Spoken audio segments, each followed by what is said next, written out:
정치 카페 테라스. 네, 청취자 여러분, 2주 만에 돌아왔습니다. 정치 카페 테라스 지기 이정미입니다. 정치 카페 1주년을 맞아서 시즌2를 준비하고 있는데요. 우리 테라스도 더 좋은 방송을 위해 꽃단장 중이니까 계속 사랑해 주시기 부탁드립니다. 오늘도 짝꿍 박홍순 선생님 나와 계십니다. 안녕하세요. 네, 반갑습니다. 네, 오랜만에 뵙죠. 네. 메르스로 온 나라가 막 난리가 났는데 혹시 발열 증상 같은 거 있으세요? 저는 병하고 관련이 없을 정도로 건강체질이라서 네. 평생 그거 걱정은 안 하고 살고 있습니다. 네. 세월호 1년이 지난 지금 결국 근본적인 성찰이 없는 대한민국, 또다시 온 국민이 메르스라는 세월호에 타고 있는 꼴이 되었습니다. 모든 정보를 독점한 정부, 그런 정부에 대한 신뢰가 무너진 사회, 민주주의가 파괴된 자리에 이제 가만히 있으라는 말이 통하지 않습니다. 단지 메르스뿐일까요? 지금의 대한민국 희망을 만들 수 있을지 정치카페 테라스 30번째 시작하겠습니다.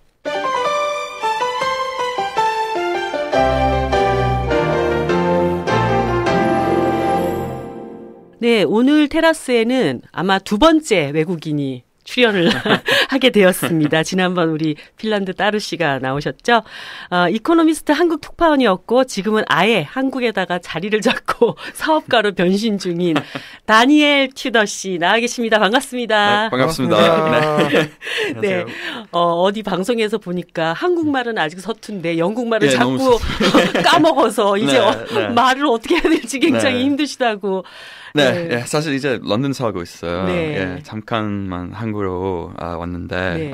그래서 한국말 다 까먹었고, 오늘 같은 정치 관련 방송 하는 게 너무 긴장하게 만든 거예요. 네. 우리 청취자분들이 다 알아서 잘 들어주실 것 같고, 그리고 제가 봤는데 그 다니엘 씨가 그렇게 한국말이 또 서투른 편은 아니기 때문에 오늘 편안하게 말씀 나눠주시면 될 것 같아요. 편하게 해주세요. 예. 그 한국과의 어떤 인연을 통해서 이곳에 자리를 잡고 사업가가 되시기까지 했는지. 와, 좀 긴 얘기인데 처음으로 2002년 월드컵 때 한국으로 오게 됐어요. 월드컵 구경을 월드컵. 하러? 예. 그 대학교 때 제가 친한 친구는 한국 사람이었거든요. 그 친구의 아버지가 월드컵표 몇 개 얻어서요. 예. 그래서 친구가 같이 한국 가자고. 네. 예. 그래서 그 친구랑 다른 영국 친구 2명 같이 월드컵 보러 예, 그때 한국 완전 왔어요. 붉은 악마 난리 났었을 때. 예. 그래서 물론 그때 한국에 정말 반했거든요. 네. 예. 그래서 졸업하는 다음에 한국으로 다시 오기로 결심됐어요. 처음에는 2004년 때부터 2007년까지 네. 영어 강사로 그다음에 금융회사에서도 일했는데요. 네. 2010년에 기자 되는 다음에 한국 특파원으로 다시 돌아왔어요. 아니 2002년도에 한국을 사랑하게 됐다 그러는데 어떤 점 때문에 한국의 매력에 빠졌나요? 물론 그 붉은 악마 문화, 그 어딜 가도 사람들이 술 많이 마시고 네. 큰 소리로 외치고 약간 네. 좀 약간 미쳐버린 네. 사회라고 생각했는데 정말. 그럼에도 불구하고 되게 정말, 열정적인 나라로 느끼셨나 보다. 열정적이고 네. 정서 깊은 나라라고 생각해서 네. 물론 자기는 영국 사람으로 영국이 원래 약간 무정한 편 냉정하다. 냉정하다. 예, 좋은 네. 감사합니다. 오늘 생활 한국어 네. 냉정하다. 다음에 잊지 마세요. 근데 TV 프로그램 중에 왜 비정상회담 있잖아요. 네네. 거기 온 외국인들한테 한국이 뭐가 좋냐, 공통적으로 놀기 좋다. 이게 이제 그 한국에 대한 평이더라고요. 어느 정도까지 놀기 좋은 놀기 좋은 나라인데 한국에서 살면서 그 정서나 전통 문화도 네. 깊게 사랑하게 됐습니다. 저만 해도요. 이제 미술 때문에 유럽에 자주 갈 적이 있었는데 네. 아무리 거기가 복지가 잘 돼 있고 이래도 그냥 한국이 나은 이유가 거긴 저녁만 되면은 다 유령 도시로 변하잖아요. 사람들이 밖에 안 나오잖아요. 이거보다는 그래도 여러 가지 문제가 새벽 있어서 3시, 4시까지 술 마시고 언제든지 나가면은 놀 수 있는 한국이 좋다. 이런 생각이 뭐 우스갯소리 비슷하게 들었어요. 네. 그리고 나서 지금 어쨌든 영국과 한국을 왔다 갔다 하시는데 주로 한국에서는 어떤 일을 하고 계신가요? 아까 제가 사업 얘기도 말씀을 드렸는데. 네, 아시다시피 전 더부스라는 맥주집도 영업하고 네. 있는데 근데 이번 주 7개월 만에 처음으로 한국 왔어요. 예, 그 이후로 한국말 특별히 서툴어졌어요. 이해해 주세요. 자주 오세요. 네, 자주 올게요. 예, 자주 오고 싶은데. 예. 물론 맥주집에 아직 영업하고 있는데 저는 이제 그냥 투자자 역할만 하고 있어요. 예. 더 부스라고 지금 벌써 체인점이 9개나 있다고 맞습니다. 얘기를 들었습니다. 그 저희가 이제 제가 얼마 전에 그 방송을 봤더니 따루 씨랑 두 분이 같이 나온 방송에 이런 표현이 있더라고요. 그러니까 따루는 막걸리의 세계화를 이룬 사람이 외국인이라면 다니엘 씨는 한국의 맥주를 민주화시킨 사람이다. 맥주 민주화. 특히 이제 이코노미스트 한국 특파원 시절에 많은 기사들 중에서 뭐 다른 정치적인 기사는 별 관심이 없고 사람들이 한국 맞아요. 맥주는 맛이 없다. 이걸로 완전 뜨셨잖아요. 네, 맞아요. 예. 한 기사로 이런 화두 일으킬 수 있는 그 기대감은 하나도 진짜 없었는데 갑자기 어딜 가다 맥주 기사 쓴 분이세요? 너무 신기했어요. 근데 한국 맥주가 진짜 이렇게 맛이 없으셨어요? 정직하게 말하면 맛이 없었거든요. 잔산 보리차 말해도 돼요. 그래서 아예 이제 맥주를 민주화시킨다라는 표현을 했는데 문제는 핵심 문제는 독과점이에요. 독과점. 예, 두 가지의 회사 이름 말해도 돼요? 네네. 여기는 아무 규제가 없는 방송입니다. 마음대로 얘기하셔도 돼요. 오비나 하이스진로 두 회사 맥주 시장을 장악하고 있어서 물론 경쟁할 이유도 없으니까. 그리고 예전부터 맥주 생산량 관련 그 법이 있었어요. 그래서 그 작은 회사가 맥주 양조하려면 불법이라도 수도 있었는데 근데 운이 좋게도 법이 바뀌어서 이제는 아무도 맥주 만들 수 있어서 이제는 어디 가도 한국에 어디 가도 그 크래프트 맥주, 수제 맥주 다양한 종류 마셔볼 수 있어요. 민주주의의 꽃은 다양성을 보장하는 것인데 이 맥주의 맛도 다양성을 추구할 수 있다. 나오니까 그냥 화기가 어떻게 저렇게 얼굴이 밝아질 수가 있을까? 두 가지로 밝아지시네. 워낙 미남이 또 앞에 있고 거기다 술 얘기고 인간이 어떻게 저렇게 바뀔까요? 금방. 그런 외모주의자 아닙니다. 왜 이러세요, 정말. 아무튼 이제 수제 맥주를 통해서 맥주의 어떤 다양한 맛을 또 우리 국내에 있는 많은 분들에게 이제 선보이는 그런 사업을 또 하고 계시는데요. 어쨌든 오늘 이 자리에 오신 거는 뭐 맥주 사업가로서의 다니엘 씨라기보다는 얼마 전에 이제 새로운 책을 출간을 하셨습니다. 아마 한국어로 맞습니다. 출판한 책으로는 두 번째이라고 보는데 익숙한 절망, 불편한 희망이라는 책의 제목으로 책을 내셨어요. 그 앞에 책 그 맨 서두에 이런 표현이 있던데 절망이 문제가 아니라 정말 견딜 수 없는 것은 이제 희망이다라고 하는 어떤 영화의 한 대사를 따오셨던데 주로 이제 이 책에서는 대한민국 민주주의에 대한 위기를 이야기를 많이 하셨어요. 근데 이제 정작 제일 궁금한 것은 사실 대한민국에 많은 사람들이 외국인의 어떤 시선에서 대한민국을 이러쿵저러쿵 논하는 것에 대해서 굉장히 불편해하시는 분들이 많이 있단 말이죠. 그럼에도 불구하고 그런 대한민국의 어떤 민주주의에 대해서 내가 한번 직접 직격탄을 한번 날려봐야 되겠다 이렇게 생각하시게 됐던 계기가 있을까요? 네, 맞습니다. 사실 저는 몇 년 전부터 한국 민주주의가 후퇴하고 있다고 생각해 와서 그리고 사실 이제 어린 한국 사람들은 정치에 관심 없어져서 그거 자체 때문에 한국 민주주의 더 큰 위기감에 빠지고 있다고 생각해요. 그래서 어린 사람들을 위한 한국 정치 관련 책 내려고 내기로 결심됐어요. 나이가 좀 젊은 분들이 요즘 한국 정치에 관심이 많이 떨어지고 있고. 이 책에 정말 자세한 내용은 없는데 그냥 대중 어린 분들을 위한 책입니다. 젊은 분들이 좀 얘기를 해야 될 것 같아요. 젊은 사람들. 젊은 사람들. 아유. 한국말 보세요. 그 책의 내용 중에 눈에 이렇게 쏙 들어오는 표현이 하나가 있었어요. 그러니까 다이어트 콜라 민주주의라고 하는. 도대체 이건 뭘 의미하는 말일까요? 사실 다이어트 콜라 민주주의는 한국은 아니라 서구 사회의 서구 사회 정치에서 일어나는 현상 관련 표현인데요. 특별히 그 정부가 세금을 줄이면서 더 많은 혜택 주겠다고 약속하는 것과 네. 말인데요. 사실 한국에는 그런 일 없다고 생각해요. 왜냐면 그 한국 정부는 국민을 위해 더 많은 돈을 쓰지 않거든요. 근데 한국은 뭐 또 다른 문제 많지만요. 근데 왜 다이어트 콜라 데모크라시라는 표현 선택하냐고 하면 사실 맛있는 다이어트 콜라 맛있지만 칼로리 없어서 영양가는 없는. 네네. 죄가 없는 것으로 네. 생각할 수 있지만 마시면서 저처럼 네. 이가 썩거든요. 다이어트 콜라도 이가 썩나요? 예.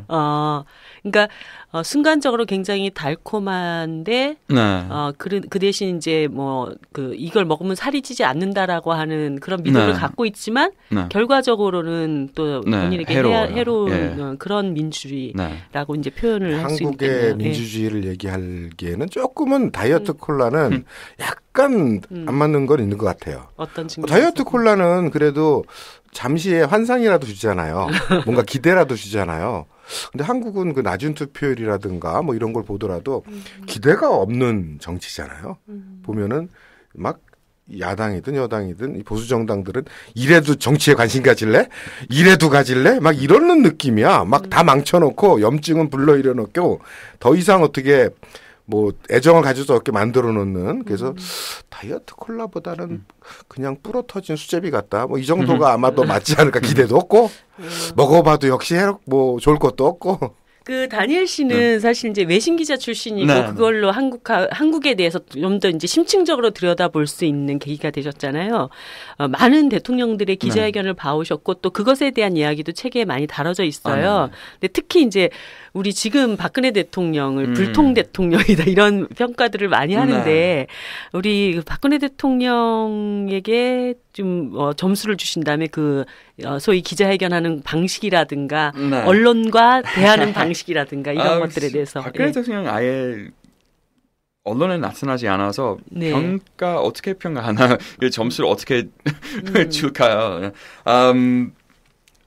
사실 그 사실 자체 좀 암울하다고 생각해요. 암울하다. 예, 박근혜 대통령이 절대 외신 기자 클럽에 자주 안 오고 그냥 한국 기자들 앞에서도 나타나지 않아서 그렇죠. 좀 이상한 상황 아닌가요? 예, 기자회견을 해도 사실은 이제 그 자리에서 질의응답이라든가 기자들과 이제 자유롭게 대화하고 소통하는 이런 거는 거의 없고 뭐 질문지 미리 받아서 몇 개 뽑아가지고 예정되어 있는 질의응답만 하는. 그리고 2012년 대선 바로 직전 외신 기자 클럽에 나왔어요. 딱 한 번만 나왔는데요. 근데 박근혜 후보가 그 사전 허가된 질문만 받았는데요. 그래서 많은 외신 기자들한테 비판 당했는데요. 문재인 후보는 자유롭게 질문 받았는데요. 그래서 그게 상당히 이제 비교가 되는 상황이었겠네요. 비교되면 뚜렷한 차이였다고 생각했어요. 그 현장에 있는 기자들이 그렇게 뭐 질문을 차단하거나 받지 않거나 이러면은 막 그 즉석에서 여러 가지 문제 제기나 비판 이런 것들을 하게 되지 않나요? 어떤가요? 네, 혹시 한 번 더 말씀해 주세요. 그러니까 그 자리에 어쨌든 궁금한 게 굉장히 많은 기자들이 있잖아요. 근데 이제 통제된 질문만 받는다고 할 때 내 질문도 좀 받아주세요. 뭐 이런 좀 아쉽네요. 물론, 그런 것들이 상당히 있었을 것 같은데. 네, 그리고 이제 그 박 대통령 이 정부가 외신 대변인 있긴 있는데 그 활동 많이 하지 않다고 한 얘기 많이 들었어요. 그래서 외신 기자들 다 박근혜 대변인 누구냐고 저 사람 뭐 하고 있냐고 하는 비판 많이 해요. 대변인의 실체가 뭐하고. 그러니까 이게 다 조직적으로 이제 관리가 되니까 대변인이 또 대변인으로서의 자기 역할 이런 것도 불투명해지는 그런 상황인 것 같은데요. 이제 책에 보면은 또 이제 기자 출신이기 때문에 한국의 이제 민주주의의 여러 가지 이제 후퇴되는 측면에 대한 우려 중에 언론 분야에 대한 걱정을 좀 많이 하셨어요. 특히 어떤 점들을 보면서 그런 생각을 하시게 됐을까요? 네, 물론 한국에는 언론 자유 후퇴하고 있다고 생각해요. 예, 권위적인 사고 방식을 젖어 있는 정부, 대기업 독과점으로 몰고 온 경제에서 대기업이 거대 광고 예산으로 신문을 장악할 수도 있는 상황에 있어서 그런 환경에 언론자에 어떻게 살 수 있는가 궁금해요. 그리고 영국인 기자로 한국 기자들 보면 좀 미안한 느낌이 있어요. 한국 기자생들한테. 왜냐면 제가 말할 수 있는 것들 말할 수 없잖아요. 네네. 한국 기자. 네, 그래서 그 친구들 대신에 제가 대놓고 나는 영국인이기 때문에 아니 그거 아니에요. 근데 외신으로. 네. 그리고 큰 대기업이 한국 신문들 장악할 수 있죠. 광고 예산으로 아마 어떤 큰 대기업이 어느 신문의 광고 예산의 10%나 20%까지도 있을 수도 있는데, 근데 이코노미스트 신문 같은 경우는 같은 한국 대기업이 우리한테 한번 위협했어요. 그러니까 이 기사를 내면 우리 광고 내지 않을 거라. 한국의 어떤 기업이 아마 예측할 수 있는 아마죠. S로 시작하는 이 책을 봤더니요. 이번에 내신 익숙한 절망, 불편한 희망 이 책을 봤더니 언론의 자유, 표현의 자유 관련해 가지고 저도 잘 몰랐던 이렇게 통계가 나와 있더라고요. 명예훼손법 관련해서 한국은 형법상 명예훼손법 처벌하게 돼 있는데 이미 유엔에서도 형법상 명예훼손법이라는 게 표현의 자유를 억압하니까 폐지해야 된다라는 입장 발표를 했었고 유엔 인권위도 비슷한 얘기를 했었더라고요. 근데 거기 통계 보니까 명예훼손법을 형법으로 다루는 나라가 세계에서 거의 없고 몇몇 나라가 있고 미국도 17개 준 정도가 하는데 그나마 지난 40년간 그 명예훼손법으로 판결이 난 게 16건밖에 안 된다 그러더라고요. 근데 우리나라는 1년에 거의 막 1000건. 사실은 정부라든가 아니면은 우익단체라고 해야 되나요? 관변단체라고 해야 되나요? 막 남발하잖아요. 그것만 하는 단체가 있어요. 그러니까요. 야당 정치인들 명예훼손으로 고소하는 사람들. 그래서 그 격차가 40년간 16건인데 우리나라는 1년에 1000건이 넘는다. 이것만 보더라도 한국 사회에서 언론의 자유, 표현의 자유가 얼마나 통제되고 있고 억압 상황인지가 좀 극명하게 나타나는 게 아닌가. 한국에 오셔서 그런 어떤 명예훼손법이라는 걸 보고도 황당했을 것 같아요. 네, 특별히 민주주의 나라로서 명예훼손이 어떻게 어떻게 있을 수가 감옥 갈 수 있는 표정에 말도 안 된다는 게 표정으로 드러나. 명예훼손 유죄 판결로 받은 것으로 감옥 갈 수 있는 정말 지나쳐요. 사실. 정봉주 같은 그렇죠. 정봉주 씨도 그런 케이스고. 그러니까 사실 이제 야당이나 지식인들은 어쨌든 권력의 잘못된 어떤 일에 대해서 비판할 수 있고 그것을 이제 말을 통해서 그 역할을 해야 되는 것인데 명예훼손죄라고 하는 걸로 전부 입을 다 꽁꽁 묶어두고 가장 극단적인 언론 자유를 침해하는 그런 예가 바로 명예훼손인 것 같아요. 그럼에도 불구하고 이제 이 언론의 어떤 자유화를 위한 그 언론의 민주주의를 회복하기 위한 어떤 출구 같은 게 좀 필요할 텐데요. 이런 것을 좀 극복하기 위해서는 어떤 사회적인 노력이 좀 더 필요할 건지 그런 고민들도 좀 있으셨을 것 같아요. 사실 온라인 미디어 그런 역할 온라인 미디어 할 수도 있지 않은가 생각해요. 노유진 카페처럼 사실 많은 돈 들지 않고도 그냥 수만 청취자 들을 수 있는 방송 만들 수 있는 거 자체 너무 멋진 일이라고 생각해요. 혹시 노이진의 정치 카페는 못 들어보셨죠? 지금 영국에 계속 계셨기 때문에. 팟빵에서 한두 번 다운로드 받았는데요. 네. 근데 제 한국어 수준이 좀 안 좋아서 다 이해할 수는 없지만 그냥 사실 재밌게 들어봤어요. 예.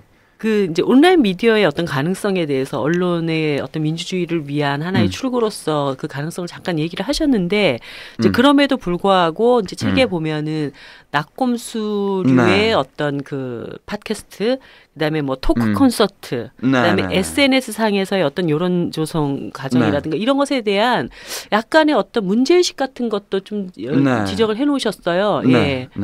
왜냐면 독립 언론도 언론으로서 책임져야 되지 않은가 생각해요. 네. 어떤 온라인 매체 그 점을 가끔 있는 편이에요. 네.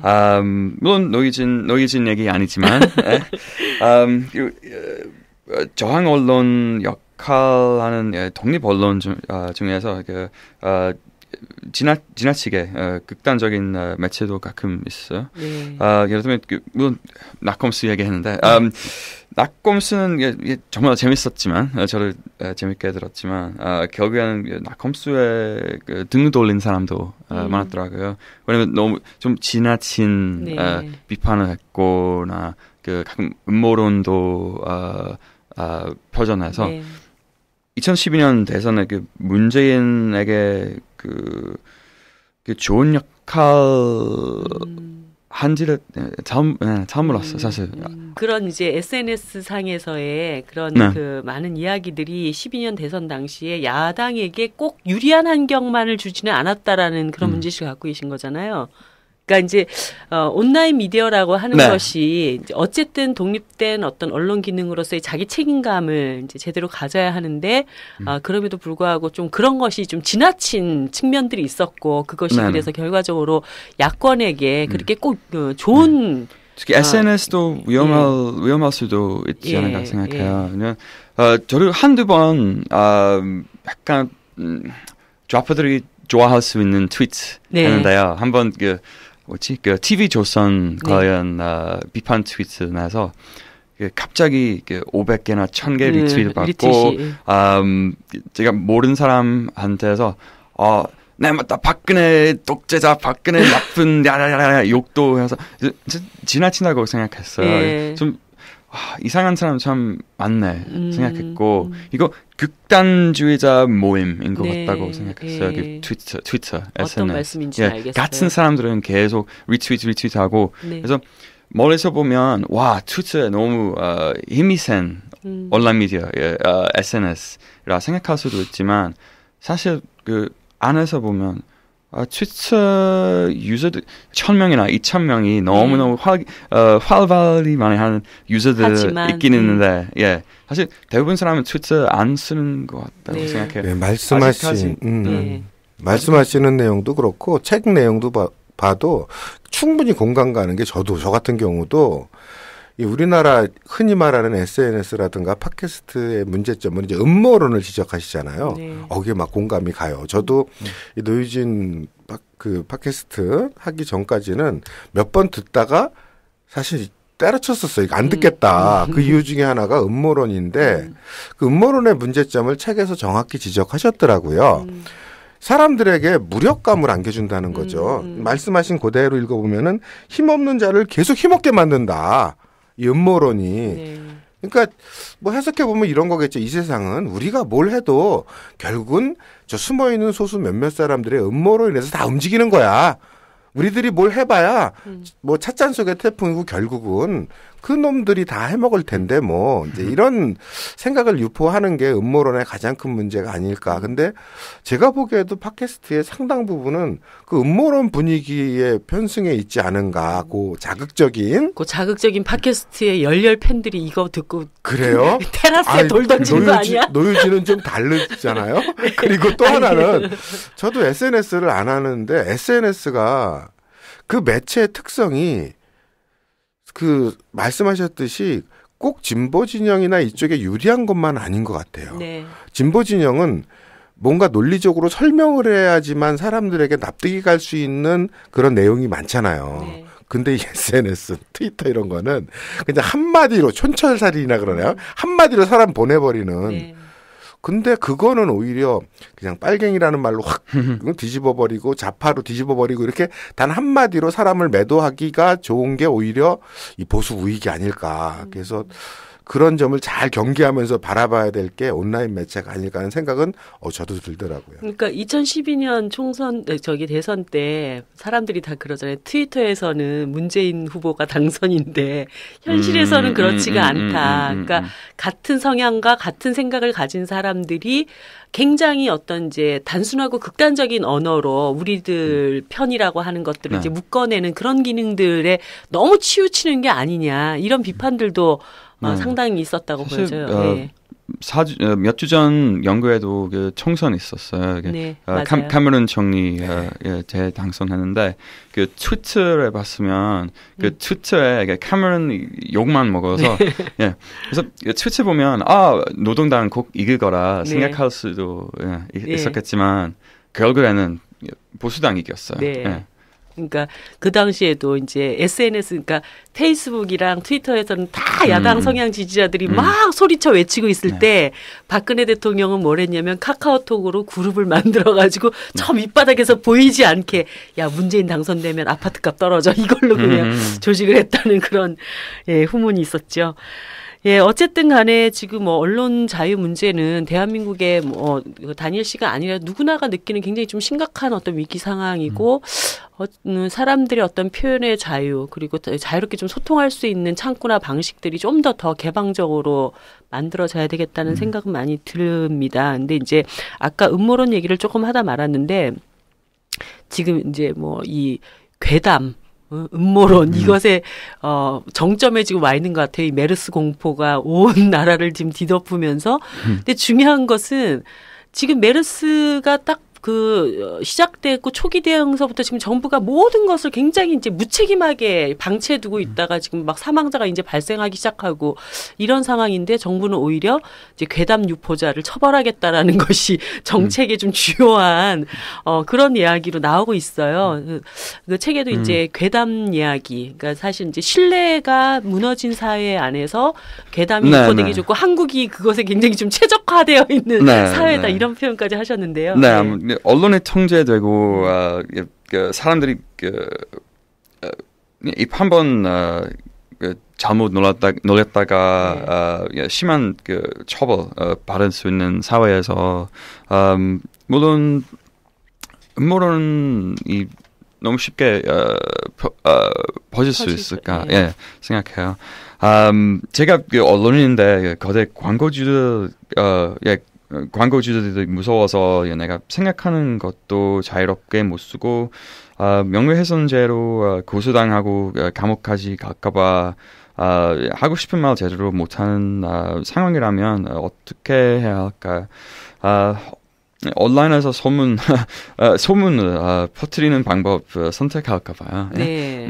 아무런 힘이 없는 약자라면 그런 소문을 보고서 과장해서 또 소문을 여기저기 퍼뜨리겠죠. 네. 그런 방법으로 약자가 자기의 슬픔 덜어낼 수 있고 음모론이 이런 식으로 음모론이 약자의 심리적 피난처라고 생각해요. 음모론이 약자들의 심리적 피난처다. 그러니까 결국은 이것도 다시 또 민주주의 문제인 것 같은데요. 어떤 정보가 투명하게 공개되고 거기에서 사람들이 합리적인 판단을 할 수 있는 근거가 마련이 된다면 사실 이런 음모론이라는 게 일어나지 않을 수 있을 것 같거든요. 그러니까 지금도 보면은 이제 감염 환자가 어느 병원에서 발생을 했고 그 경로가 지금 어떻게까지 퍼져 있고 이런 것을 알게 된다면 사람들이 거기에 대한 어떤 대처를 어떻게 할 것인지 또 국가가 그런 것에 따라서 대응 지침도 정확하게 줘야 되는데 일단 아무것도 알지 말고 낙타 음식만 먹지 말라고 하고 있으니 이걸 어떻게 하면 좋냐고. 참. 그래서 이 정보 공개도 사실 문제잖아요. 네. 그 유럽은 더 그렇고 가까운 일본만 하더라도 상당히 권위주의적 통치가 자리 잡고 있는 일본만 하더라도 시민운동 중에 이제 정보 공개 관련한 시민운동이 많아요. 그럼 막 동네 빵집 같은 데서 빵집 주인이 계속 어떤 문제에 대한 정보 공개를 요구해. 거기에 대한 회신 막 이런 거를 빵집 유리에다 계속 붙여놔요. 그런 게 곳곳에 많아요. 네. 근데 의외로 정보 공개를 하도록 되어 있는 그런 법이나 그런 내용도 제대로 이렇게 발의가 안 되는 경우가 많거든요. 네.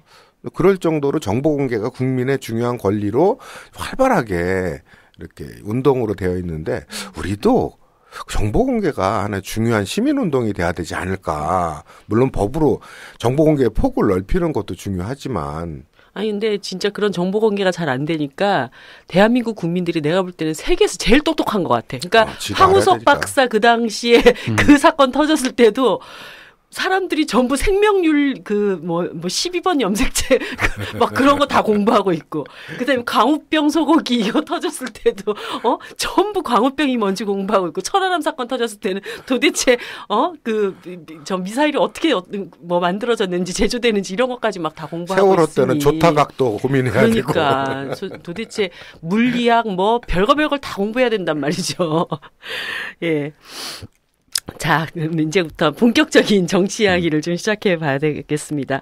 저는 사실 이번 책에서 굉장히 제 개인적으로는, 요 대목은 참 내가 잘 이렇게 각인하고 있어야 되겠다라고 했던 대목이 정치에서는 프로페셔널리즘, 일관성 그리고 일사불란한 조직력은 정치 이념만큼이나 중요하다라고 하는 이 대목이 저한테는 굉장히 중요하게 다가왔어요. 저도 이제 정치를 하는 사람의 입장이기 때문에 그래서 잘 조직된 정당은 이미 절반의 승리를 이룬 것이고 이제 그런 측면에서는 새누리당 각자 구성원들이 맡은 바 자기가 해야 될 임무와 역할을 굉장히 잘 알고 있는 정당이다.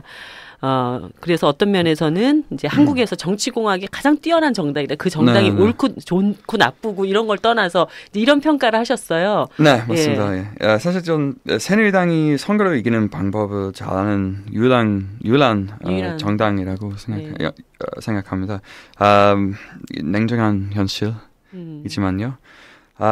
지난 대선은 새누리당은 마치 진보적인 것처럼 진보 보이는 정책 몇 가지 내놓았고 그걸로 부동층 유권자들에게 어떤 긍정적인 메시지 전달했는데 그러면서 새정연이 그냥 반대 MB 심판이나 이런 네거티브한 방식으로 캠페인해서 어쩐지 새누리당이 이겼다고 생각해요. 네. 저도 이제 책을 보고 알았는데 그 당시에 새정치연합 그 당시에는 민주당이었죠. 그러니까 그 대선 캠프에 갔더니 BBK 방이라고 하는 것이 있었다는. BBK실. 그래서 정말 그 당시 소위 박근혜와 싸우는 선거였는데 맞아요. 왜 BBK를 2007년 대선에도 BBK 사건 충분히 중요하지 않았어요. MB 이겼어요. 예. 네. 그래서 2012년에 MB랑 싸우지 않았고 박근혜 적어도 박근혜 공격해. 그렇죠. 근데 박근혜 공격하는 것보다 포지티브 긍정적인 비전을 제공했으면 좋겠네요. 그렇죠. 저도 한나라당이 정치공학적인 면에서는 오히려 앞서 있다라는 거에 공감하는 것 중에 하나가 다른 것보다도 이자스민 사례 들었잖아요. 네. 파격적으로 비례대표 하는 거. 저 예전부터 똑똑한. 적어도 이제 영화에는 싸움의 기술이 있다면은 전 정치에는 새누리당이 사기의 기술에서는 최고라고 생각하지만 그래도 그 사기를 되게 세련되게 치는 게 이자스민 이렇게 영입한 것도 그렇고 예전에 오세훈 서울시장 후보되는 거 보고 그런 어떤 기술적인 면에서의 자기 정화 능력은 새누리당이 더 뛰어난 것 같다. 네. 지금 우리야 오세훈 시장 그러면은 완전히 토목공화국의 상징처럼 되고 여러 가지 문제점이 이미 드러났지만 재개발 사업으로 그 당시만 하더라도 4년 연속으로 시민단체에서 우수상 국정 수행 우수상 받고 560 용태론 주장한 아주 소장파 정신이었잖아요. 이미지도 좋고. 근데 별로 그렇게 당내 지지 기반이 없는 사람인데도 뭐 불출마 선언 이미 해가지고 국회의원 선거도 안 나오고 지지 기반도 없는데도 서울시장 선거에 이기기 위해서 바로 그냥 전격 기용하고 이런 거 보면서 야, 그런 기술적인 자기정화 능력은 더 뛰어난 것 같다. 이런 생각이 들었는데 안 그래도 제가 생각하는 비슷한 얘기를 다니엘 주테어 선생이 했더라고요. 책에.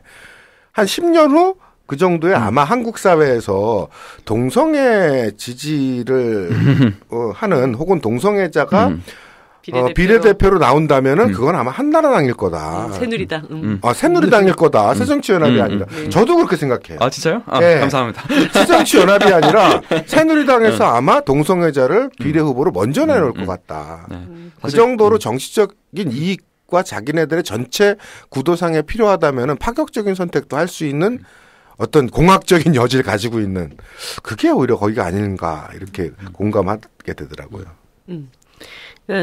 그 사실 요즘 이제 그 상황을 봐도 그렇지만 지금 국회법 그 개정안 때문에 대통령하고 당이 이제 굉장히 심기가 서로 불편해져가지고 치고받고 있잖아요. 근데 그럼에도 불구하고 야권에게 대응할 때는 저는 결과적으로는 뭐 유승민 원내대표나 이런 사람들이 당에 그리고 전체적인 그 여권의 어떤 이익에 복무하는 형식으로 저는 이 문제가 처리가 될 거라고 보여져요. 근데 사실 이거를 새정치연합에다가 빗대서 딱 생각해 보면 아마 당대표가 이런 얘기 했는데 나의 어떤 의사에 반해. 그러면 완전히 국민들 앞에서 당대표 까면서 서로 막 다른 얘기 불협화음이 막 터져나고 이럴 수 있는 그런 상황으로 갈 거라고 보거든요. 근데 결과적으로 항상 대야 전선에서는 자체적인 어떤 그 정비를 일사불란하게 가져나가는 그런 거 하나만큼은 정말 엄청난 힘이지 않은가 이런 생각이 들더라고요. 예. 그, 이제 반면에, 우리 사실 테라스 듣는 분들이 야권 지지자들이 많으신데 참 불편한 얘기일수록 우리가 또 더 적극적으로 해야 된다고 생각하기 때문에 새정치민주연합을 부족주의 정당이다라고 하는 그런 표현을 쓰셨어요. 이거는 또 무슨 뜻인가요? 왜냐면 그 이념은 아니라 그냥 학생 운동이나 네. 김대중 옹호자들이나 노무현 옹호자들이나 학생 운동 했던 사람들 모임이라고 생각해요. 같은 부족 출신들. 네. 물론 그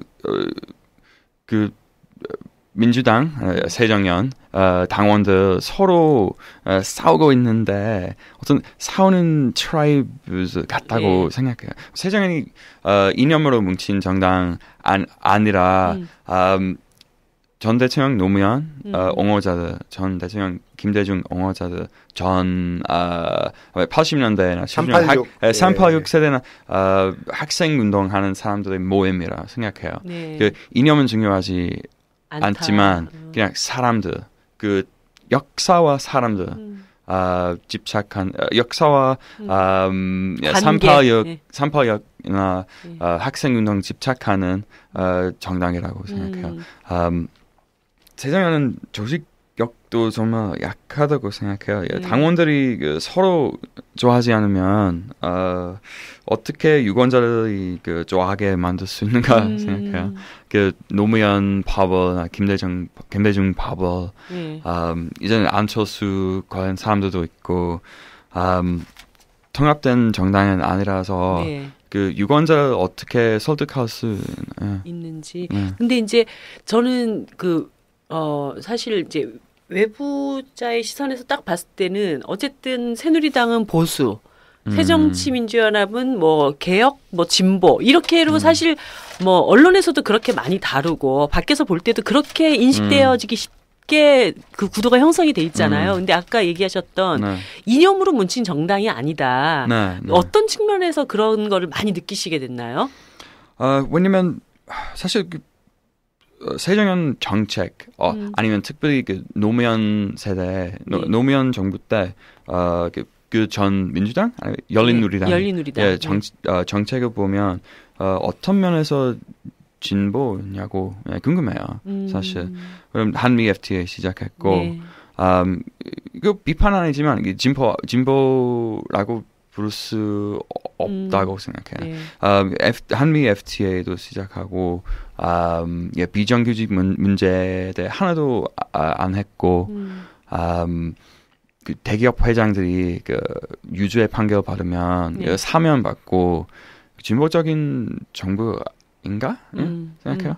그러니까 뭔가 이렇게 좀 정책의 일관성, 진보적인 이념 성향에 따르는 그 정책의 어떤 일관성 이런 것들이 잘 보이지 않는다 이렇게 실제로 지난 한 10년, 20년 사이에 대통령 선거나 총선 하면은 보통 각 정당에서 정책집을 내놓잖아요. 네. 그 대통령 선거만 놓고 보더라도 정책 발표한 거 보면은 구별이 안 가잖아요. 이게 도대체 저렇게 겉으로 보기에는 피 터지게 싸우는 것 같은데 정책 내용으로 보면은 왜 싸우는지 아무리 봐도 이해가 안 가는. 복지임이 다 똑같은 얘기하고 있고. 네, 진짜 진보라면 빈부격차 축소나 소수자 사회 약자를 보호하는 정책 추진해야 하지 않나요? 지금까지 그 한국 정부들 중에 그런 정부는 없었어요. 제 생각에는 야당은 성소수자나 동물권, 성차별, 빈부격차에 대한 정책 뭐였어요? 2012년에 그 대선 앞에서 정책은 그냥 MB 심판군요. BBK나 박근혜가 독재자 딸이라고 외치는 것뿐이에요. 네. 어떤 일관된 정책이라기보다는 그런 어떤 정치적 구호들, MB 심판, 박근혜는 독재자 딸 이런 것으로 정권 교체. 왜 정권 교체해야 하나요? 왜 새정연으로 정권 교체해야 하나요? 차라리 긍정적인 비전 제공할 수 있으면 정권 교체할 수 있어요. 네. 아니 제가 이렇게 말씀 나누다 보니까 그 생각이 나는데 그 미드 중에 웨스트윙이라는 그 드라마 혹시 아시는지 모르겠어요. 웨스트요? 웨스트윙. 웨스트윙. 본 적은 없지만 얘기만 들었어요. 거기에 이제 이런 대목이 나와요. 그러니까 백악관에서 일하는 비서인데 그 민주당 정권이니까 그 당시에 뭐 이렇게 세금을 올리자라는 어떤 법안이 국회 안에서 엄청나게 공화당이랑 세게 붙은 거예요. 근데 이제 거기 여자 비서가 막 자기 상관한테 투덜투덜 대는 거예요. 내가 한 달에 받는 월급이 얼마인데 세금을 이만큼 또 더 내란 말이야? 막 그러면서 이제 막 화를 내니까 그래서 너는 그 어떻게 투표할 거야? 그랬더니 그래도 찬성표를 던져야죠. 나는 민주당이니까. 이런 표현이 딱 나오는 거예요. 그러니까 이 증세를 통해서 계속 이제 복지를 발전시켜 나가야 된다라는 일관된 정책에 지지자들을 딱 묶어놓는 그런 정당 정치 이런 게 너무 참 매력적이다. 한국 사회도 좀 그런 것들이 좀 자리를 잘 잡았으면 좋겠다. 이런 생각이 들었습니다. 우리가 이제 두 당에 대해서 얘기를 했지만 또 다니엘 씨가 대한민국에는 두 개 정당만 있는 건 아니잖아요. 네, 물론. 정의당도 있습니다. 네. 정의당에 대한 생각, 이미지 이런 건 어떤가 그런 것도 좀 들어보고 싶어요. 개인적으로 정의당 좋아하는 편이에요. 왜냐하면 이념적으로 진짜 진보 정당이라고 생각해요. 물론 그 선거를 이기려면 좀 덜 진보적인 너무 좌파적이다라는 아마 중도로 옮길 수 있으면 아마 새정연보다 그 인기 얻을 수 있지 않은가 생각해요. 네. 그 중도가 어떻게 와야 되는지 이게 항상 이제 사실 딜레마죠. 그러니까 뭔가 그 명확한 이념과 그 가치와 비전 이런 것들을 이제 제시를 할 때 그런 것이 아직 익숙치 않은 많은 유권자들한테는 또 그것이 너무 쟤네들은 센 거 아니야 또 이런 평가를 받기 때문에 사실 그것을 참 만들어내기가 굉장히 많이 어려운 것 같아요. 예. 그쵸. 영국만 하더라도 우리가 왜 대처수상 막 신자유주의 막 그러잖아요. 그게 다른 게 아니라 GDP 대비 사회복지 지출을 30%로 할 거냐, 28%로 할 거냐, 막 1, 2% 갖고 싸우는데 그 2% 줄이자는 게 신자유주의고 대처였잖아요. 네. 그게 작은 정부고. 우리나라는 역대 10%를 넘어간 적이 없는데요. GDP 대비. 그러니까 작은 정부도 아니고 아마 세계에서 가장 작은 마이크로 정부? 아마 그 정도가 한국 정부였다고 볼 수 있는데. 마이크로 정부가 그래가지고 이런 거 막 메르스 터져도 안 보여. 정부가 안 보여. 안 보여. 근데 사실은 그 예전에 한나라당이 정권 잡았을 때랑 민주당이 정권 잡았을 때의 격차가 GDP 대비 복지비 지출 1, 2% 차이잖아요. 그냥 7%에서 8% 여기 왔다 갔다 한 건데 그 1, 2% 올린 걸 가지고도 좌판이 빨갱이니 막 개 난리를 치고 있는 거잖아요. 마이크로 정부 내에서. 자, 그런 점에서 한 15%, 20% 하자 그러면은 이거는 그럼 무슨 소리 들을까? 외계인 소리 들을까요? 네. OECD의 제일 낮은 수준인데. 네, 제일 낮은 수준이죠.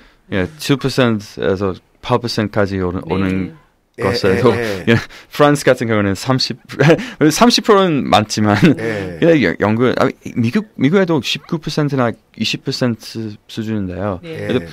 미국이 상징적인 신자유주의 나라인데 한국은 그 정도의 50%라 45% 수준인데 너무 이상하죠. 그러니까 이 정도에서 그래도 뭐 이렇게 고복지 사회까지는 안 가더라도 중간 단계까지는 이제는 좀 밀어 올릴 때가 됐죠. 아마 우리 다니엘 슈터 씨 얘기하시는 것도 좀 덜 과격하게 하자는 게 뭐 저기 유럽처럼만 30% 이건 어려운데 그냥 그 중간 10여 % 정도라도 1단계로 갈 수 있는 정책을 실질적인 정책을 정의당이 제안하고 앞장서면은 많은 지지층을 끌지 않을까 막 이게 아닐까 싶은데요. 네. 그런 노력을 더 해야 되겠네요. 특히 이제 뭐 기자 생활도 하시고 하면서 많은 정치인들을 좀 만나보셨을 텐데 좀 인상적인 정치인들을 성향별로 한 명씩 한번 뭐 보수층 그다음에 뭐 이렇게 한번 꼽아보시면 어떨까요? 아시다시피 전 노회찬 전 의원 많았습니다. 참 좋은 인상 받았습니다. 특히 그 삼성과 싸우는 것 때문에 좀 용기 많은 사람이야 생각했는데요. 근데 참 당으로서는 정말 코피 크게 터진 건 의원 하나를 잃었기 때문에 사실 새누리당에 아마 어떻게 받아들였는지를 모르지만 저 한번 권영세 국회의원 전 의원 말하는데요. 물론 그 좌파 언론 진영에서 공격 많이 받은 사람인데 개인적으로 많았을 때 좀 좋은 인상 받았어요. 좀 합리적이고 괜찮은 사람이고 생각했는데요. 새정연에 저는 최재천 의원 알고 있어요. 우리 두세 번 술자리도 다니고 좀 좋은 사람이라고 생각했어요. 우리 노회찬 의원님하고도 술 한잔 하셨어요? 네, 했어요. 술 엄청 세신 분이. 진짜. 끝까지 마시지 않았어요. 1차만. 한 2차까지 가셔야지. 두 분이 가셔야 되겠네요. 이제 제가 정치인들을 좀 여쭤본 거는 한국 사회에 아까도 잠깐 얘기가 나왔지만 바 문화라는 게 있어요. 그러니까 이제 뭐 가장 대표적인 게 노빠. 뭐 요즘은 또 그러니까 어떤 정치를 어떤 정당 정치를 중심으로 바라본다기보다는 인물 중심으로 바라보고 또 책에도 나와 있지만 그것을 일정한 뒤에 영웅시하는 이런 이제 문화들이 상당히 대한민국 사회에 많이 번져 있잖아요. 이런 정치 문화에 대해서는 좀 어떻게 보십니까? 네, 사실 한국에서 정책 자체보다 정치인이란 인물 집중하는 경향 아주 강한 것 같다고 생각해요. 그건 이념이라고도 볼 수 없고 그 정신이 좋은 사람이냐 나쁜 사람이냐만 집중하는 거죠. 예를 들면 노무현 좋은 사람이었나요? 이제 좌파나 진보적인 친구들은 다 노무현 존경하지만 사실 노무현 재임 당시에 정책 생각해 보면 그때도 죄를 지은 대기업 사장 사면 받고 제가 말했듯이 한미 FTA도 시작했고 비정규직 문제 생각하지 않고 해결하지 못했고 근데 노무현이 좋은 인상, 좋은 사람이어서 오케이 노무현 좋아. 그래서 새정연 투표. 아직까지 그런 사람들이 있죠. 박근혜 같은 경우는 더 심하다고 생각해요. 왜냐면 박근혜 대중 앞에서 별로 발언하는 일도 없었지만 기자회담도 안 하고 박근혜 선거에서 이겼어요. 솔직히 말하면 아마 아버지 덕분이겠죠. 네. 안철수 같은 경우는 그 안철수의 사례도 어떤가요? 제 생각에는 그 사람들이 그 영웅이나 영웅을 찾고 있어서 영웅을 찾고 있어서 이 진짜 한국의 정치를 뭔가 좀 구원해줄 새로운 인물. 네, 안철수에게 그 영웅의 자질을 투사한 거죠. 근데 그 너무 많은 거 기대했는데 아무튼 한 사람 영웅으로 만들어 보이는 게 그 민주주의 해롭냐고 만들어 봅니다. 물어봅니다. 책에 이제 금방 하신 말씀이 나와 있던데 영웅주의는 근본적으로 민주주의를 훼손한다. 그것은 뭐 영웅이 그렇게 쉽게 생기지도 않을 뿐더러 그렇게 영웅시 되는 사람을 너무 게으르게 만든다. 내가 뭘 해도 나를 지지하기 때문에라고 하는 그런 표현이 있었어요. 그러니까 사실 지금 보면 굉장히 맹목적인 지지가 끝없이 나를 국민들과 소통하게 만들고 성찰하게 만들고 자신을 변화시키기 위해서 노력하고 또 그 정치 전반에 대한 자신의 역할들을 높여나가고 이런 것들을 참 게을리하게 만드는. 그러니까 사실 이제 안철수 의원 같은 경우에도 뭐 엄청난 국민들의 어떤 환호와 지지 속에 야권의 지지 속에 이제 정치에 입문을 했지만 결과적으로 자신이 이 한국 사회 정당 정치를 어떻게 잘 이끌어 나갈 것인가에 대한 비전은 거의 보여주지는 못했다고 보거든요. 그렇겠죠. 예. 그 메시아주의라는 게 메시아를 자처하는 사람들을 게으르게 만드는 것도 있고 또 메시아를 바라보는 또 기대하는 사람들이 그걸 통해서 대리만족하고자 하는 열망? 그러니까 자기 스스로는 정치적 참여를 안 하거나 그냥 뭐 자기 이익에만 몰두하면서 그렇죠. 예, 방치하는 뭐 이런 양쪽 면으로 봐서 다 문제가 되는 게 영웅주의 메시아주의일 것 같아요. 그거는. 네. 그래서 어쨌든 제가 볼 때는 뭐 이제 새누리당이야 박근혜 대통령 이후엔 영웅시대는 어떤 절대적인 1인자가 지금 아직 없기 때문에 각자의 어떤 경쟁 속에서 자기를 부단히 이제 변화시켜 나가긴 할 텐데 야권 진영에서의 어떤 정치적 리더들이 이런 빠문화에 기대거나 여기에 안주한다면 정말 미래가 너무 암울하지 않을까 저는 좀 약간 그런 생각이 많이 들었어요. 오히려 이런 리더들이 지금 무너져가는 야당, 정당 정치 이런 것들을 어떻게 잘 복원해 나갈 거냐 이런 것들을 좀 더 관심을 가져야 할 때가 아닌가. 그리고 그 칼날이 진보 진영 스스로에게도 향해야 되겠죠. 네, 그렇습니다. 그래서 슬로건이세요. 정의당의 지난 1년 동안의 모든 그 노력들은 좋은 정당 만들기 이런 결실이 잘 맺어져야 될 텐데. 네, 이제 선생님 다니엘 씨 책에 보면은 그래서 소위 이 정치를 하는 사람들이 국민들에게 유권자들에게 좋은 지지를 받기 위해서는 이때까지 당신들이 해왔던 말들 좀부터 바꾸세요 이런 표현이 나와요. 이제 소위 프레임의 전환이라고 해서 굉장히 이제 실질적인 그 말들의 전환이 많이 필요하다. 제가 굉장히 인상적이었던 것은 경제민주화 자꾸 얘기하지 마라. 경제를 정상화하는 거다라고 하는 거라든가 이제 복지라고 하는 것을 자꾸 무상이라는 말을 붙여서 뭔가 시혜를 주는 것처럼 얘기할 것이 아니라 이것은 함께 그 성장해 나가기 위한 투자의 어떤 개념으로 바뀌어야 된다든가 이런 굉장히 이제 중요한 얘기들 지적들이 좀 있었습니다. 구체적으로 어떤 전환이 필요할지에 대한 좀 얘기를 들어볼까요? 경제 민주화나 복지 관련 얘기인데 우표들이 복지가 단지 공짜라고 말한 거고 그래서 사람들은 한국이 그리스 사람들처럼 게으르질 거라고 생각하게 될 수 있고 근데 좌파조차도 복지 보는 프레임 잘못되어 있어요.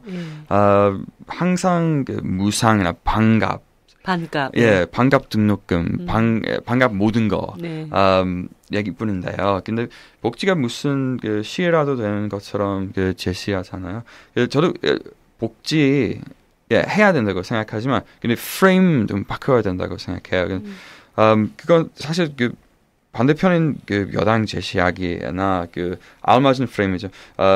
그보다 복지 사람에 대한 투자로 해석돼야 합니다. 네. 제 경우에 말씀드리자면 저는 저에게 아무런 비용 지불하게 하지 않고도 교육을 제공해주고 건강보험 제공해주고 아버지가 실직했을 때도 우리 가족 이게 복지 받았어요. 네. 예. 이 경제민주화라는 것도 저는 프레임의 문제라고 생각해요. 경제민주화 아니고 경제 정상화라고 불러야 된다고 생각해요. 대기업 회장이 대통령 특별 사면 받고나 그 소액 주주들에게 돌아갈 목까지 챙기고 정신에게 뇌물 주고도 제대로 된 처벌 받지 않다는 정상은 아니라고 생각해요. 이 미국에도 한국 우파들이 제일 좋아하는 미국에도 그런 정도는 아니죠. 네. 물론 사실 그 어떤 미국 큰 회사 회장이 횡령 유죄 판결 받으면 10년을 감옥에 가야 되는데 한국은 왜 달라요? 그래서 경제 민주화 아니라 경제 정상화라고 불러야 된다고 생각해요. 예. 그러니까 그 보니까 이제 뭐 대기업 관련 정책에 대해서. 그러니까 자본주의, 뭐 시장주의 이런 것에 아주 기본조차도 되어 있지 않은 그런 것을 일단 뭐 지금 정부 여당이 그렇게 매번 자유민주주의를 수호한다고 한다면 그런 정도의 정상적 수준까지는 가야 되지 않느냐. 정경련이 항상 우리나라 자유시장 표현하는 그 신자유주의를 추진하려고 하지만 사실 신자유주의 있으면 좋겠다 생각한 거는 차라리 이상만보다 차라리 지금보다 정실 자본주의. 근데 웃긴 거는 근데 온 국민이 사실은 다 알잖아요. 라면값, 담합, 기름값, 담합 그 온갖 품목이 지금 담합으로 다 결정이 돼 있다는 거 알잖아요. 그죠? 그렇죠. 근데 또 온 국민이 우리나라는 자유시장 경제라고 생각을 해. 이건 또 뭐예요? 그러니까 정부가 엄청나게 그 다니엘 씨 표현으로는 대기업 밀어주기, 대기업만 밀어주기 하고 있는 이제 그런 사회인데 사실 그렇게 보면 자유시장 원리에 이거 완전히 어긋나는 거거든요. 예. 그런 측면에서 이제 근데 이 어려운 한국말을 어떻게 하셨을까? 정실 자본주의 이런 말을 이거는 웬만한 대학생들도 잘 모르는 단어일 것 같은데. 네. 이상한 상황이에요. 문법 잘 모르지만. 문법은 잘 모르는데 어려운 단어. 횡령 이런 말 진짜 어렵잖아요. 근데 우리는 사실은 한국 사회의 앞으로의 방향이 무슨 그 정보화에 있다 그래가지고 전사나 자동화 이게 아마 세계에서 제일 빠르게 진행되고 있고 열렬히 거기에 대해서 환호를 보내고 있잖아요. 근데 전사나 자동화 되는 만큼 그대로 일자리는 줄어들고 이제 잘리고 사실은 기업들이 특히 대기업이 향후 우리 사회에서 새로운 고용 확대, 고용 창출이 가능한 집단이라고 보기가 어렵잖아요. 그 자동화 전산화 때문이라도. 그러면 전 세계적으로 많은 사람들이 예상하기에 앞으로 이미 지금도 그렇고 앞으로는 더더욱 새롭게 고용이 창출될 수 있는 거의 유일한 공간이 공공영역이다. 복지를 중심으로 한. 그게 뭐 상식처럼 되어 있는 마당에 다니엘 선생 얘기했듯이 우리 사회가 복지 말고는 도대체 희망이 있는가. 뭐 이거는 아무리 자유시장 경제를 신봉하는 사람이라 하더라도 우리 스스로와 우리 자녀들의 진짜 일자리를 위해서라도 복지가 중요한 출구라는 것 이것만은 좀 분명히 해야 될 게 아닌가 이런 생각을 해보게 돼요. 그러니까 복지가 사실은 이제 없는 사람한테 자꾸 뭘 주는 것으로 인식되어 있는 이 프레임 자체를 일단 바꿔야 된다는 게 매우 이제 중요한 것 같아요. 그런 측면에서 이제 프레임의 전환을 얘기하셨고 사실 프레임 전환과 관련돼서 제가 되게 재밌게 읽었었던 것도 이제 젠더 차익거래, 이제 골드만삭스 한국 지부가 소위 이런 것으로 더 많은 이제 수익을 창출해냈다라고 이제 표현을 하셨는데, 한 번에 에코노미스트 치면에도 어떤 내용인지 잠깐 얘기를 해주시면 좋을 것 같아요. 젠더 아비트라지라고 부를 수 있어요. 그 젠더 차익거래. 그 핵심 포인트는 그 한국 대기업들이 여성 아직까지 충분히 존경하지 못해서 그 해외에서 온 회사들 차라리 그 일부러 여자를 많이 고용해서 그런 식으로 이점을 얻을 수 있는 것 같아요. 그러니까 능력 있는 여성들이 아직도 취업의 벽이 남성들보다 훨씬 부족하고 그럴 때 이제 외국인 회사들에서 오히려 그렇게 고학력 고능력의 여성들을 더 많이 뽑아가지고 거기에서 오히려 그 차익을 내는 그런 어떤 전술을 쓰고 있다라고 하는 그런 표현이었던 것 같은데요. 그러니까 뭐 복지 문제에 더불어서 조금 어떤 성평등의 어떤 그런 관점에서 사회를 재조직해 나가는 이런 것들도 지금 굉장히 좀 중요한 문제 중에 하나다. 이게 진보적인 생각이 아니에요. 그냥 합리적인 생각. 합리적인. 우파든 좌파든 여성의 힘, 능력, 사용할 수 있으면 한국 사회도 빨리 발전되고 GDP 성장도 그렇죠. 올라갈 것 같습니다. 그러니까 많은 능력 있는 인력들이 지금 막 이제 방치돼 있거나 뭐 진짜 구석에 처박혀 있는 이런 상황인데 이런 것을 빨리 사회적인 자원으로 끌어올리는 그런 역할들이 필요한 것 같아요.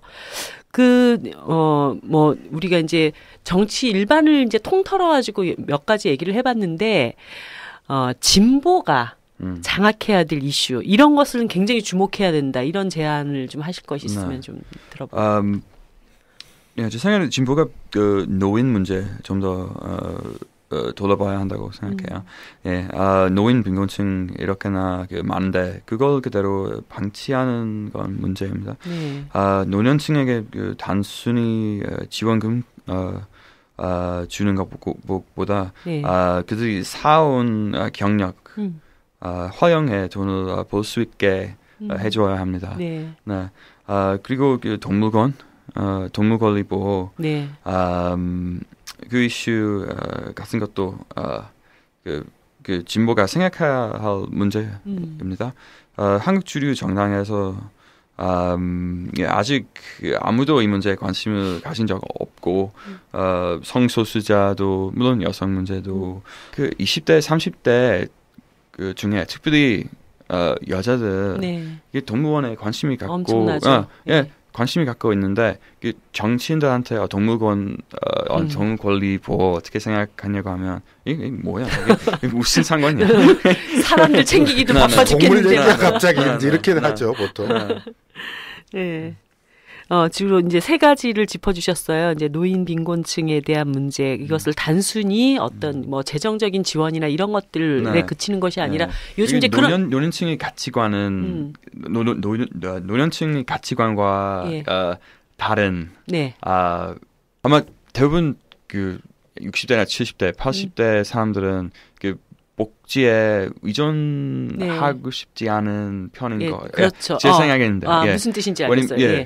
뒷방 할아버지 취급을 당하면서 기초노령연금 주는 거 얼마 받고 그냥 그렇게 나라에서 주는 돈으로 가만히 있는 게 아니라 요즘 이제 인생 이모작이라는 표현이 이제 나오잖아요. 그러니까 은퇴 이후에 100세 시대에 새로운 삶을 설계하고 사회적인 기여를 자기가 하면서도 복지의 혜택을 받을 수 있는 어떤 그런 삶을 꿈꾸지 가만히 앉아서 나라에 주는 돈만 받으면서 그렇게 살고 싶지는 않아 하는 게 요즘 노인분들의 다 생각인 것 같아요. 그래서 그런 측면들을 이제 제도적으로 어떻게 잘 만들어 나갈 것인가 이런 이제 측면들을 얘기를 하신 것 같고 아까 얘기했던 동물 권리에 관한 것 그리고 이제 성소수자 등 사회 이제 사회적 약자들의 어떤 권리를 그 다양성들을 보장해 줄 수 있는 이런 한 세 가지 정도로 보면 될까요? 진보적인 어떤 그 의제로 이런 걸 좀 주목해 봐라 하셨던. 그 런던에서 지금 어떤 새로운 매체를 하나를 만드셨다고 얘기를 들었습니다. 어떤 건가요? 혹시 크라우드 펀딩 아세요? 크라우드 펀딩 뭔지 아십니까? 크라우드 펀딩으로 기자들한테 직접 후원하는 시스템을 만들고 있어요. 혹시 다음 뉴스 펀딩 아시면 어떤 면에서 좀 비슷한 그 비즈니스인데요. 우리 사실 한국 언론 관련 얘기 많이 했는데 오늘 영국에도 같은 표현 자유 문제가 생기고 있어요. 왜냐면 이제 광고 예산 줄이고 있으니까 이거 이제는 광고 예산 구글이나 페이스북으로 가고 있는데요. 그래서 신문들 예전에 광고로 매출 많이 받았는데요. 이제는 40%, 50%로 줄여서 나머진 광고 주는 회사들이 신문들을 장악하게 될 수 있었어요. 그래서 언론 자유 후퇴하고 있는 위험이 있어요. 네. 그래서 우리는 이제는 영국에 영국과 미국에도 그런 그 문제를 풀려고 노력하고 있어요.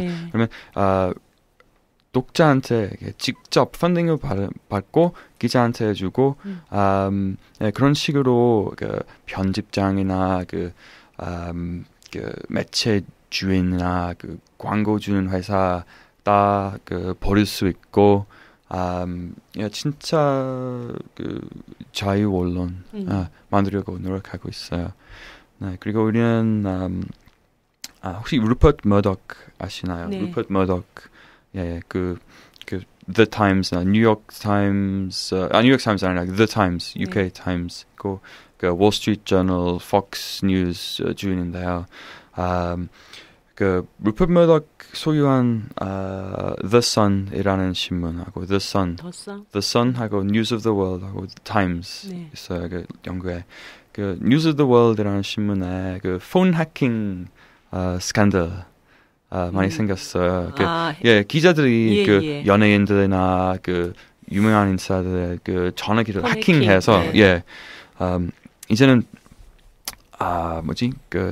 재판 기자는 재판을 기자들이 재판에 회부되나요? 네. 그래서 우리는 독립 기자를 법원으로 보내게 됐어요. 매일 법원으로 가고 취재하고 라이브 트위팅도 하고 그 사건을 취재하셨다는 거잖아요. 그 사건 자체 취재하고 있고 독자들한테 특히 머덕 언론을 안 좋아하는 머덕 언론에 대항하는 사람들한테 펀딩을 받고 독립 기자들한테 돈을 주고 있어요. 네. 그리고 아까 이틀 전에 휴 그란트라는 배우한테 펀딩 받았어요. 500파운드요. 네, 그렇구나. 네, 축하드립니다. 네, 감사합니다. 가서 안부 좀 전해주세요. 제가 이메일 줄 수 있어요.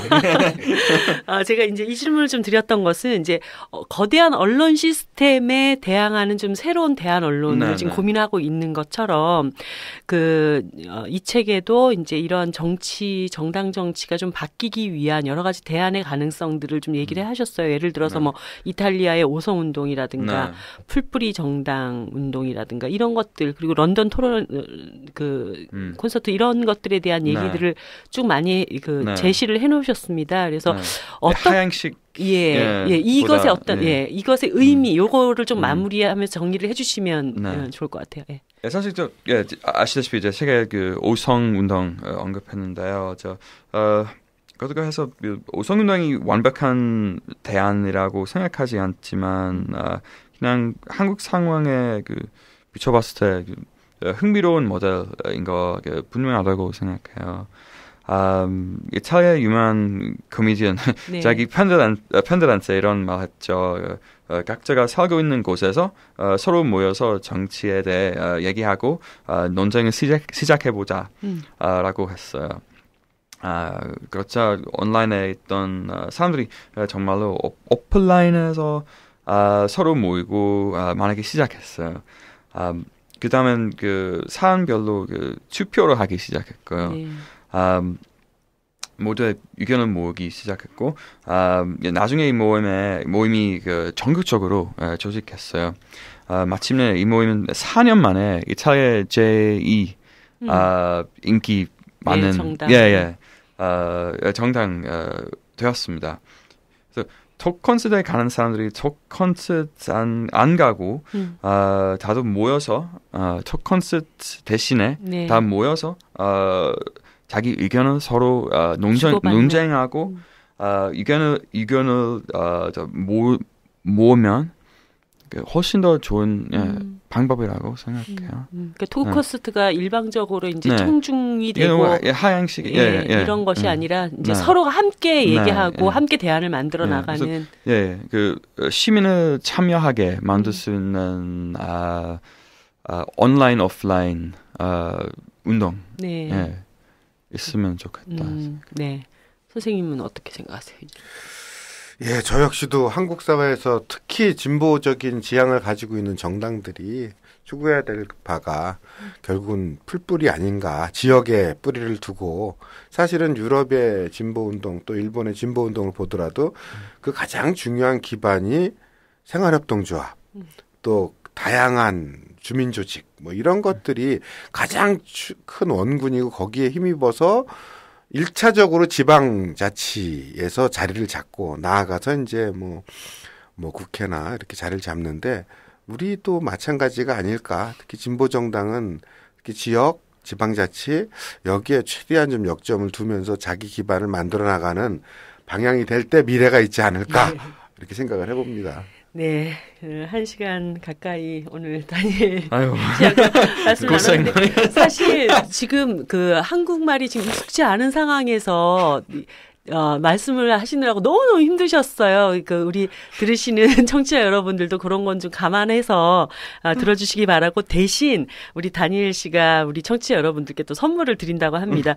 제가 이 책을 읽으면서 정말 너무너무 유익하고 재미있게 읽었었거든요. 특히 젊은 층들 이제 정치에 조금 관심을 가지시는 분들한테는 참 그 좋은 도움이 될 것 같아요. 그래서 이번 방송을 들으시고 네이버에 우리 노유진의 정치 카페라는 카페가 개설되어 있는 거 다 아시죠? 빨리 들어오셔서 청취 후기를 정치 카페 이벤트 게시판에 남겨주시면 10분을 선정해서 우리 다니엘 씨께서 여러분들께 이 재미있는 책을 선물을 드린답니다. 아마 방송 듣고 책을 다시 보시면 훨씬 더 다니엘 씨가 이때 이 주장을 하려고 했는데 한국말이 안 돼서 얼마나 답답했을까 이런 걸 다시 느끼실 수 있을 겁니다. 그리고 청취자 여러분께 한 가지 깜짝 소식, 슬픈 소식이라고 해야 될지 알려드려야 할 것 같습니다. 작년 10월부터 정치카페 테라스 영업을 함께 해왔던 제 옆을 지켜주셨던 짝꿍 박홍순 선생님이 오늘 방송을 마지막으로 테라스를 떠나게 되었습니다. 다음 주부터는 개편에 맞춰서 새로운 짝꿍이 박쌤 자리를 대신하게 될 텐데요. 마지막 인사 한 말씀 그래도 하셔야죠. 지난 몇 달 동안 30회 가까이 우리가 아마 진행한 거로 아는데 그러면은 상당히 여러 번 이 자리에서 여러분과 만나 뵙습니다. 다른 기회에 또 책이나 강연에서 만나기도 하고 다른 자리에서 만나기도 할 텐데요. 아무쪼록 우리는 상식적으로 새가 좌우의 날개로 난다고 하잖아요. 근데 그동안 너무 오랜 기간 우리는 오른쪽에만 날개가 2개 있었습니다. 한국이 희망이 있으려면은 보수와 보수의 경쟁이 아니라 보수 정당과 진보 정당이 경쟁하는 새로운 사회가 만들어져야 되지 않는가 생각하고 아무쪼록 이 정치 카페 그리고 정치 카페 테라스가 왼쪽에 날개를 돋게 만드는 새살을 돋게 만드는 견인차 역할을 하게 되리라 기대하면서 입당하는 건가요? 그러면 감사합니다. 마지막 선물로 네, 오늘 두 분 너무 즐거웠고요. 다음에 정말 디프리 때 영국에서 다시 가셨다가 오신다고 하더라고요. 돌아오실 땐 꼭 다니엘 씨의 맥주집에서 다시 만나는 걸로. 네, 오늘 이것으로 방송 마치겠습니다. 수고하셨습니다. 감사합니다.